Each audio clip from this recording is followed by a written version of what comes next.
Madame la ministre de la Justice, puis-je attirer votre attention?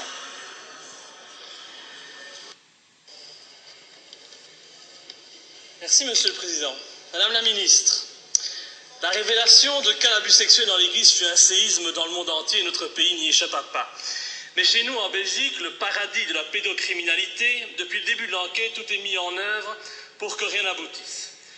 Et quand on m'informe que des dizaines de PV dressés dans le cadre de l'opération Calice, cette enquête sur les abus sexuels commis dans l'Église catholique belge ont disparu, une seule réaction me vient à l'esprit, elle caricature Jean-Marie Bigard. Madame la ministre, c'est ballot. C'est ballot, peut-être, oui, c'est ballot, mais ça ne fait plus rire personne. Et donc, après avoir égaré dans le cas du dossier du trou des centaines de cassettes vidéo pédopornographiques, après avoir refusé d'analyser les milliers de traces génétiques retrouvées dans la cage de Marcinelle pour des raisons financières, après nous avoir fait croire que Julie Mélissa était morte de faim alors qu'elles sont mortes d'abus sexuels graves et répétés, je n'ai plus envie de rire quand on veut maintenant nous faire croire qu'une femme de ménage aurait jeté par inadvertance des dizaines de PV d'auditions de victimes d'abus sexuels. Elle a bon dos, la femme de ménage, Madame la Justice. Et je veux bien que la Belgique soit le pays du surréalisme, n'exagérons quand même pas. Alors mes questions seront très simples. Ces PV ont-ils bien été réellement perdus? C'est très difficile de s'exprimer une fois de plus. N'existe-t-il pas une copie de ces PV d'audition ou une trace informatique? Si tel n'est pas le cas, je crois que c'est quand même indigne d'une justice du XXIe siècle. Ne doit-on pas voir dans ce dysfonctionnement une lutte interne à la justice entre l'Opus Dei et la franc-maçonnerie? Et enfin, la juge Calouart a-t-elle réellement l'intention de faire aboutir ce dossier? Ou bien nous joutons une fois de plus le remake de l'affaire du trou? Dois-je rappeler que le juge de Troyes, comme le juge Conrad jadis, a jeté délibérément l'éponge après avoir posé des actes courageux dans la lutte contre la pédophilie. Et ces similitudes me trouvent bien entendu. Et donc, je voudrais que vous me puissiez éventuellement me rassurer, Madame la Ministre, et que vous me disiez que tout est fait pour que la vérité puisse éclater, même si j'en doute largement. Je vous remercie. Merci beaucoup, Madame Lallieu.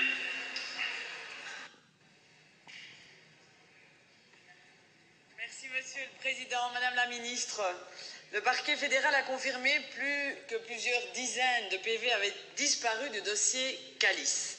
Selon lui, ils auraient été jetés par une femme de ménage.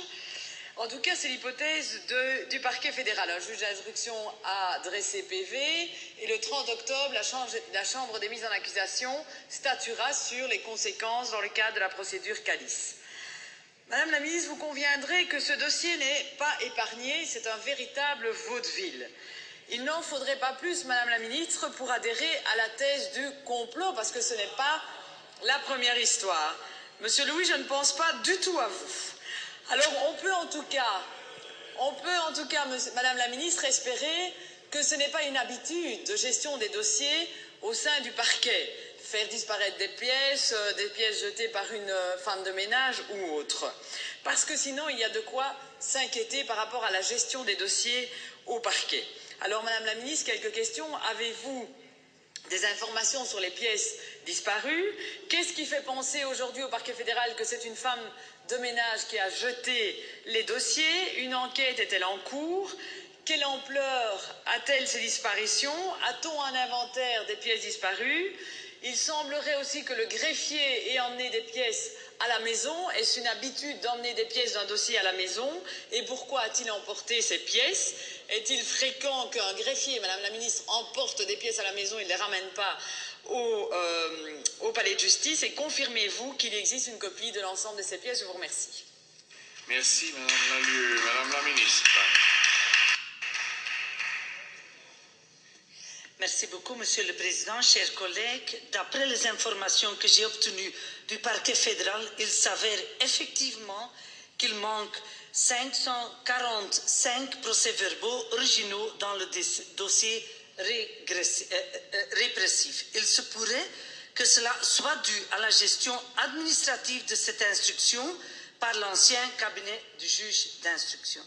Entre-temps, une copie certifiée conforme de tous les procès-verbaux manquants a cependant déjà été conjointe au dossier répressif, lequel est dès lors de nouveau complète à cet égard.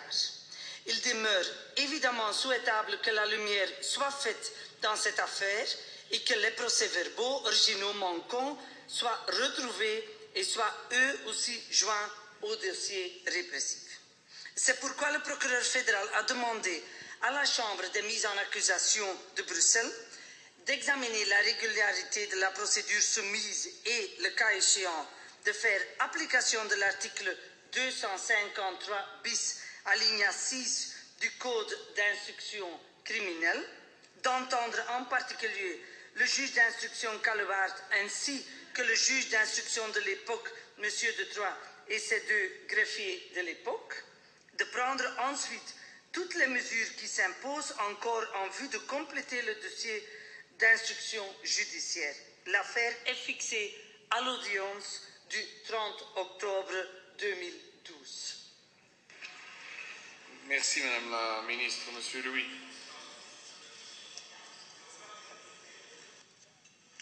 Merci. Madame la Ministre, 545 PV, si j'ai bien compris, je crois rêver.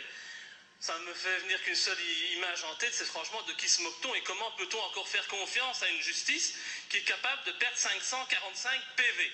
Ce ne sont quand même pas des Kleenex, ce sont des procès-verbaux d'audition de victimes d'abus sexuels et je crois qu'il faudrait que la justice traite ces PV avec beaucoup de soin, mais pire, qu'elle les traite avec soin, mais surtout qu'elle aboutisse et qu'elle condamne les personnes qui sont responsables de ces abus sexuels. Parce que, de source sûre, je crois savoir qu'il y a une lutte au parquet de Bruxelles entre l'Opus Dei et la franc-maçonnerie, et j'espère que ces luttes internes ne feront pas en sorte d'empêcher la justice de faire son travail et d'agir convenablement.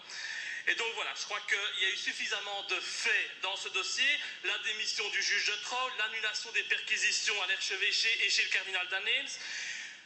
Ça ne fait que s'ajouter, je suis donc certain que cette communication est faite dans le seul but de préparer l'opinion publique au classement sans suite de ce scandale pédophile. On l'a déjà classé sans suite au Parlement, la justice le classera bientôt sans suite et ce seront encore des victimes qui paieront et qui seront les dindons de la farce. Merci bien, Madame Lalieu. Elle est où? Ah, pardon. Je suis là. Merci, Monsieur le Président. Je n'irai pas évidemment dans le sens de Monsieur Louis, mais Madame la Ministre, c'est quand même hallucinant. 545 PV qui disparaissent d'un dossier dans un état de droit, c'est totalement hallucinant. Alors ce que j'espère, c'est que la Chambre des mises en accusation, puisqu'il y a une copie certifiée conforme, eh bien, continuera cette procédure et exigera toute la transparence dans cette procédure et un peu de vigilance et de diligence dans cette procédure qui doit arriver à son terme. Je vous rappelle qu'il y a énormément de victimes et je vous rappelle que ça a quand même fait scandale dans ce pays. Je vous remercie. Ça, c'est